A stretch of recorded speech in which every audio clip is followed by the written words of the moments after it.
Hello everybody, Reuben here again. Welcome to my kitchen, the Hacienda's Kitchen. Today we're going to make something delicious. We're always making something delicious around here, but this is an extra special deliciousness. Today we are making Russian Borodinsky bread. Borodinsky bread takes its name from the Battle of Borodino in Russia, when Napoleon's army was invading Russia on its way to Moscow. They fought the Battle of Borodino, outside the town of Borodino. And legend has it that a Russian general's wife wanted to strengthen the morale of the troops and decided to bake them some black bread before the night before the battle. So she went out foraging and she found some wild coriander and collected the coriander seeds. And she baked black bread and utilized the coriander seeds in it to bring the soldiers good luck. And of course the Russians did win the Battle of Borodino. Henceforth it's been known as Borodinsky bread. Borodinsky is Borodino in Russian. And there's another version of the legend that some nuns in a nearby convent created the bread, but in the same manner, foraging wild coriander seeds. But anyway, this is and has been the most famous. This is ground coriander powder, by the way. I'm adding 1 teaspoon, generous. Is the most famous and always has been the most famous and well liked of Russian black bread. And back in the days of the USSR, before the fall of the wall and perestroika, the state-run bakeries sold 90% of the bread they sold was this, compared to the 10% of the others. And it is truly good bread. It is bread as food. And you're going to learn why here in a moment. Because this is so nutritious, so dense, and so absolutely delicious. It's amazing. Peasants in the medieval times and up until the World War II, got 90% of their daily calories from bread.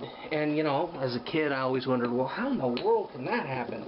Well, they weren't eating Wonder Bread, that's for damn sure. They were eating this kind of bread, supplemented with a little bit of cheese or maybe some milk and some turnips.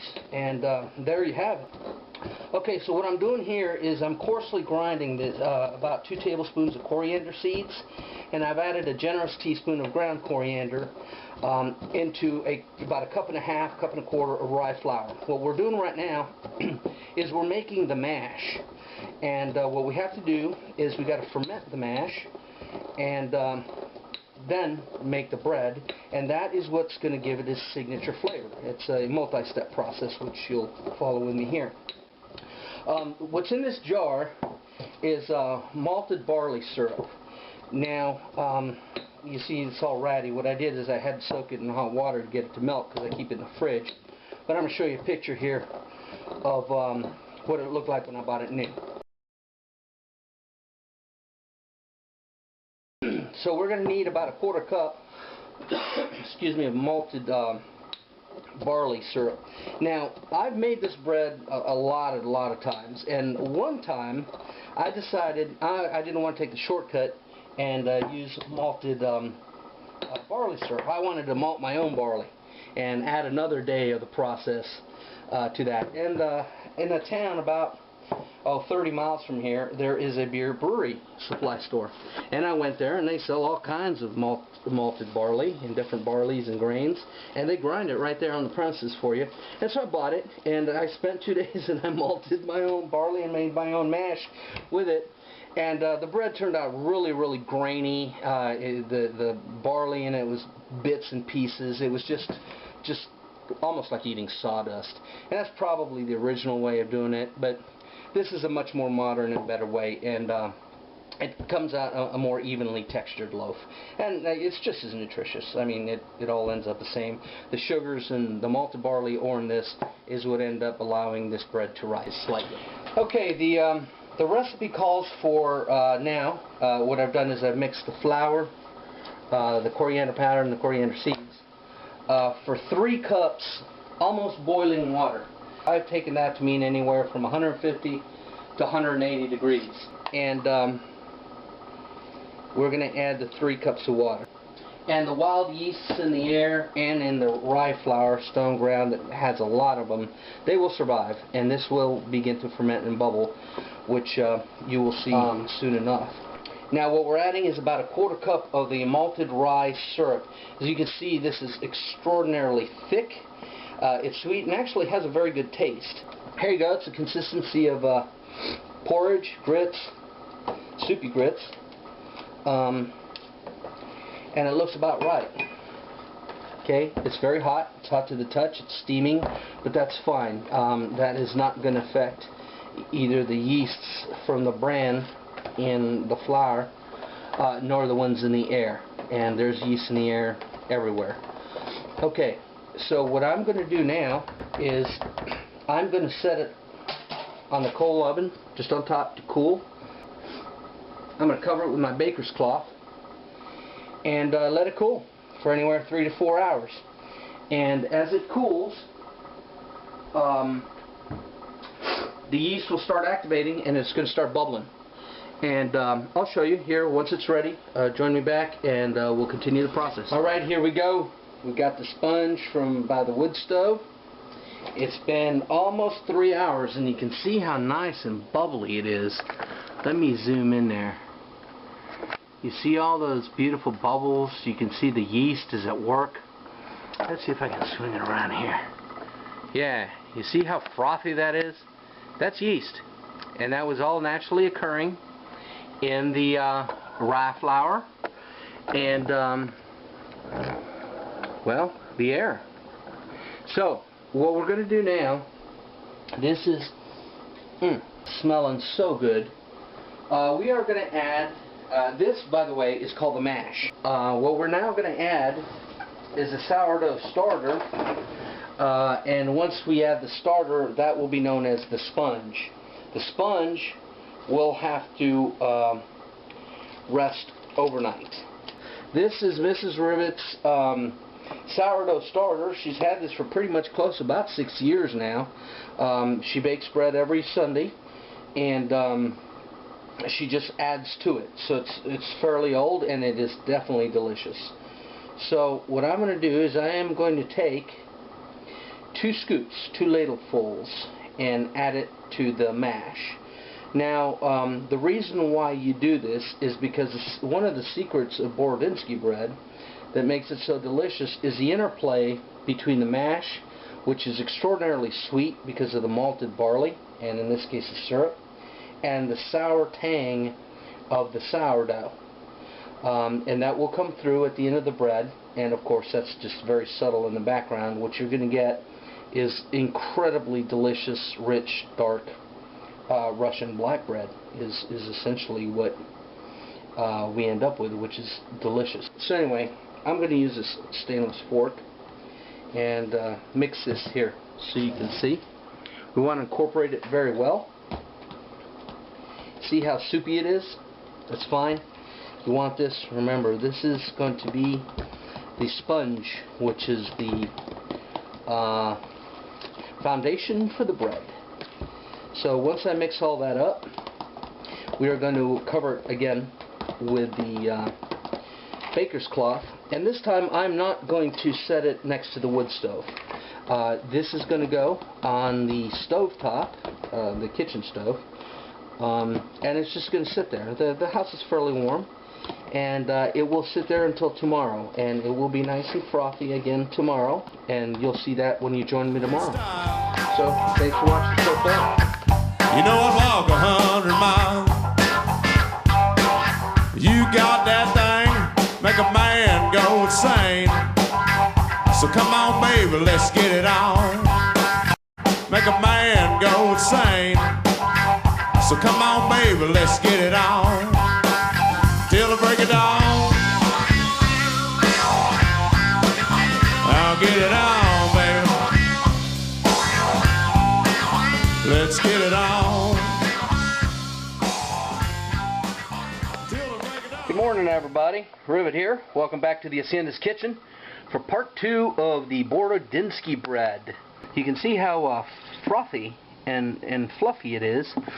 You got all kinds of gas bubbles, which is great. This is what you want. And I really wish we had smell-o-vision that I could share it with you, because oh my, it just smells so good. Back in the olden days, and you know, last century, long time ago, when the peasants would make this, this smelled so good and it's so delicious, they'd call the entire family to come over and smell it before they added the flour and made it into bread, because it truly is magnificent.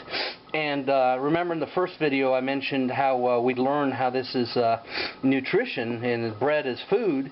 This smell, this scent, gives you fully the idea and the concept behind that. Okay, so now it's time to make the bread. What we have here in a bowl are 4 cups of that 100% ground rye flour and 1 cup of regular white bread flour. Now the reason for that is because this recipe takes a 80-20 ratio of the rye flour versus white flour. And the reason for that is because rye flour does not have the amount of gluten that wheat flour does, so it doesn't really rise very well, coupled with the fact that the bran in the rye flour, since it's stone ground and whole, interferes with the rising action of what little gluten it has. Now I've done some work with the American Institute of Baking, and there's a whole bunch of molecular chemistry behind that, and if you're interested in it, I'll be glad to share it with you, but just need to know that it won't rise, essentially. So you got 20% of white flour, which will allow it to rise somewhat and help with the crumb. To that I am adding 2 tablespoons of ground coriander and 1 teaspoon of salt. And then we are going to combine this very well uniformly. Okay, here's where it gets fun. You got to have some good elbow grease for this. Now we're going to add it here to the flour. Now this is quite a bit of sponge, and I am guessing by experience that I am going to need to add more flour because of the liquid amount of sponge that I'm adding. And that's fine. There's no big deal. As long as you continue to add it in that 80-20 ratio, you're good to go. Oh my goodness, this smells so delicious. Unbelievable. So I am going to start mixing it like so. Is it in the camera? Yeah. Now the funny thing about this, and this is where it's important to know, rye flour absorbs a lot of moisture, but it does not have the same properties as regular white flour does. And you cannot use this in a Hobart food mixer, you know, the home food mixers, because the dough will get entirely too stiff and just form a ball and wad itself around in the bowl. This has to be done by hand. After a certain point, this is going to stiffen up and the spoon ain't going to work anymore. You're going to have to stick your hands in there and give it the full Monty and start working it hard. There's nothing wrong with that. That's good. Okay, here we go again. Now you can see how by hand I've kneaded this into a nice paste. It is extraordinarily sticky. And a piece of advice, and I've mixed in 1 cup of rye flour with a little bit less than a 1/4 cup of white flour for that roughly 80-20 ratio, and I will be incorporating this in. And I'm going to put it on this previously sanitized counter. There's a little bit of that rye flour and white flour that I added that is going to be a little bit excess, but I can shake that out of the bowl and add it here as I need. So I'll keep mixing this in, and what you want to do is knead for about 20 minutes. day 2 goes by pretty quickly, and other than this portion here of kneading and forming the dough, it's again waiting. Now you can see it's like a mass of clay. That's exactly how you want it. Okay? So let me wash up and join me back here in a minute. Okay. What we've got here is I've got my 3 little loaf pans that I've shot generously with cooking spray. Okay? And we're going to take about a teaspoon of whole coriander seeds and sprinkle them on the bottom of each pan. What I've also done is I've ground up a couple tablespoons in my mortar. These are going to be sprinkled on top at the end. So I've got a bowl of cold water, because you're going to use your fingers to form the dough in there, because it's not going to go in there willingly, and you need to continuously wet your fingers. So we're going to cut the dough into about thirds, and this is how we're going to get it in the loaf pans. This is how you shape it. Now you want to mash it down kind of hard to get any air pockets out of the bottom, because since it's not going to rise that much, the effort you expend here is going to dictate the shape of the loaves at the end. And you want a nice dense loaf. And part of the thing of shooting it with that pan is that they'll just pop right out when it's ready. Okay, that one looks about right, and so then what you do is you sprinkle the ground coriander over top, and just the warmth of the oven with the light on will be enough to let it rise. Alright, here you can see after exactly 1 hour how much these little loaves have risen. And that's about all the rise you're going to get. That's why you need that white flour in there.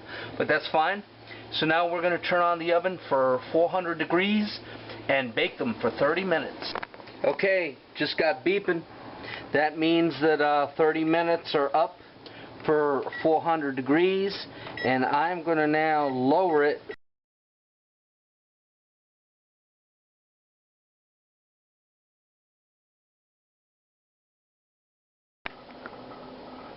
Alrighty, the Borodinsky bread is done. Last iteration, and for you perfectionists, you want the internal temp of the loaf to be at 190. And so here's what the loaves look like when they are done. And as you can see, they pulled away from the pan. And so what we're going to do now is we're just going to pop them out. And without burning myself, see if I can do this. And of course, yeah, a lot of the coriander is going to fall off, but you can see, and you can see the coriander at the bottom of the loaf, how it's embedded. That's good stuff right there. And we're just going to lay it out to cool. And boy, this is smelling so good. So anyway, you can see the cracks in here. That's why you really want to mash down the bread better. This loaf, ouch, that's hot, is much tighter. Can you see that? Because you mashed it down as you were forming it. So anyway, we're going to let it cool. And then we're going to slice it, and we got some butter melting, and I'm going to show you how to eat it. You're going to see the good stuff about Borodinsky bread, one of the good things to come out of Mother Russia. Okay, here we are. We got the Borodinsky bread, and we're going to slice this baby up. You see if this is, yeah. All right.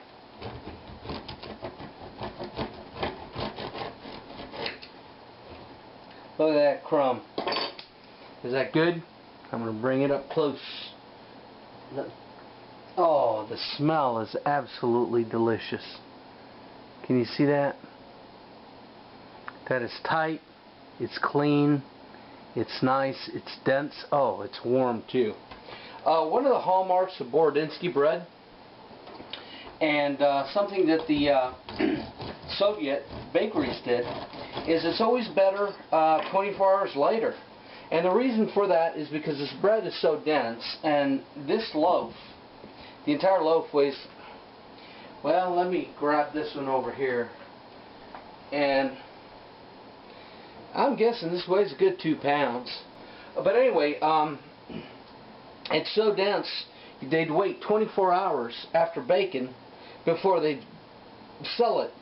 And the reason for that is to allow all the moisture to redistribute itself within the crumb of the bread. But, you know, here at home, we can eat it just the way it is. And, of course, it's going to be better tomorrow. And I'm going to wrap it up in tin foil, how I normally do, and just let it sit out. By the way, Borodinsky bread freezes very well. And of course I don't leave all 3 loaves out all the time because I can't eat that much. So I wrap them in tin foil, and then I put them in a Ziploc bag, and I put them in the freezer. And hell, down in the deep freeze in the basement, they'll keep 6 months easy. And when you bring them out, they're just as good as when the day you froze them. So here we go. Can you see this lovely warm butter melting on that bread? Let's give it a taste.